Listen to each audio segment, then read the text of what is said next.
বিয়েতে সব থেকে কঠিন কাজ আমার মনে হয় ডালা সাজানো। বিয়ের 2-3 মাস আগে থেকে শপিং করতে হয়, আবার একটা জিনিস যদি শর্ট পড়ে সেটার জন্য বিয়েও ভেঙে যায়, আমার চোখেই দেখা। আর ডালা সাজানোর দায়িত্ব যেহেতু এসেছে আমাদের কাছে, তাই আরো ভেবে চিন্তে দেখে শুনে ডালাগুলো সাজাতে হচ্ছিল। আচ্ছা বলেন তো, প্রেম করে বিয়ে করা ভালো নাকি অ্যারেঞ্জ ম্যারেজ?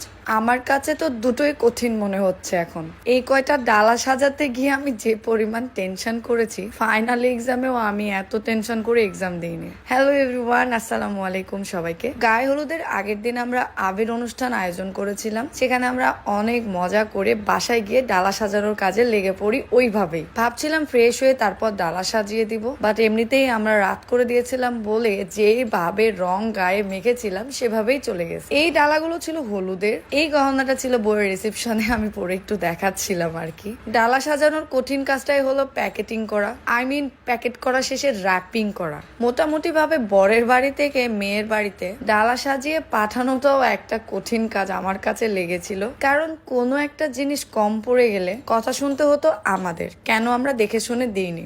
আমি তো আসলে এই চিন্তাতেই ছিলাম, তবে এরকম কিছুই হয়নি অবশ্য, কারণ আমাদের বর ভাইয়া তার বিয়ের জন্য 2 মাস আগে থেকে কেনাকাটা শুরু করে দিয়েছিল। কেনাকাটাতে কোনো রকম কমতিই ছিল না। গায়ে হলুদের ডালা মোটামুটি সাজানো কমপ্লিট। কাঁচা ফুলের গহনা ছিল, তাই এখানে দেখাতে পারেনি, ভিডিওতে আপনারা হয়তো দেখেছেন। এই গহনাটা ছিল বিয়ের দিনের সব থেকে পছন্দের আমার এই জুয়েলারিটা। মেরুন কালার লেহেঙ্গার সাথে এই জুয়েলারিটা অনেক বেশি মানিয়েছিল বউকে। সবগুলো জিনিসই দেখে দেখে একটা একটা করে বেছে সাজিয়ে গুছিয়ে নিচ্ছিলাম। আমার আশেপাশে যতজনের চেহারা দেখছেন হয়তো কাউকেই চিনতে পারবেন না, সবগুলা রং মেখে ভূত আর পেতনি সেজে আছি। এটা ছিল রিসেপশনের শাড়ি। বড়ই দুঃখের বিষয় আমি রিসেপশনে যেতে পারিনি। একটা হলুদের ডালা, একটা লাকেসে ছিল শুধুমাত্র মেয়ের 3 পিস প্রয়োজনীয় সবগুলো জিনিসপত্র, আরো একটা লাকেসে ছিল রিসেপশনের জিনিসপত্র, আর একটা বড় ব্যাগে ছিল বিয়ের জিনিসপত্র। আমরা আলাদা আলাদা করে মোটামুটি 4টা প্যাকেট করে নিয়েছিলাম, যেন যেই দিনের গহনা বা ড্রেস সেই প্যাকেট নিলেই সে যেন খুব ইজি ভাবে প্রয়োজনীয় জিনিসগুলো নিতে পারে। আমার পাশে বরকে দেখেন কি টেনশন করছে। বর ভাবছে আমার বউকে কি এরা ঠিকঠাক জিনিসপত্র পাঠাচ্ছে, বেচারা তো গালে হাত দিয়ে টেনশন করছে আর দেখছে। এইদিকে আমার বরের থেকে বেশি টেনশন হচ্ছিল সবকিছু ঠিকঠাক দিতে পারছি কিনা। এইটা ছিল রিসেপশনের পুরো একটা সেট। বিয়ের প্রতিটা জিনিসই আমার অনেক পছন্দ হয়েছে। যে বা যারা কিনেছে তাদের অনেক চয়েস আছে, মানতে হবে। প্রেম করে বিয়ে করলে তো এগুলো একটাও পাওয়া যায় না, আর অ্যারেঞ্জ ম্যারেজে এইসব অ্যারেঞ্জ করতেই ঝামেলা পেকে যায়।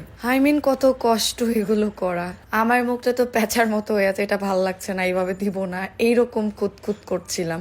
আমার বিয়েতে কি হবে কে জানে। অ্যারেঞ্জ ম্যারেজে অনেক কষ্ট ভাই, অনেক কষ্ট। আপনারা কমেন্টে আমাকে একটু সাজেস্ট করেন তো কিভাবে বিয়ে করলে ভালো হয়। আমি যখন যেই সিচুয়েশনে যাই সেটাই মাথায় ঘুরপাক খায়। আপনারা একটু ভাবতে থাকেন আর ভেবে আমাকে প্লিজ কমেন্টে জানিয়ে দিবেন। আপাতত আমরা সবাই খেতে বসেছি, অনেক ক্ষুধা লেগে গেছে সবার। হাত মুখ ধুয়ে ফ্রেশ হয়ে খাওয়ার কোনো সময়ই নাই। আসলে অনুষ্ঠানের দিন আনন্দও যত হয় তার প্যারাটাও তত ভোগ করতে হয়, তাই না? এইদিকে বাসায় এসে দেখি রুকায় মা লিপস্টিক দিয়ে সেজে গুজে রেডি হয়ে আছে। কি কিউট লাগছে আমার মাকে, মাশাআল্লাহ। আজকের ভিডিও এই পর্যন্তই। সবাই ভালো থাকবেন, সুস্থ থাকবেন, আল্লাহ হাফেজ।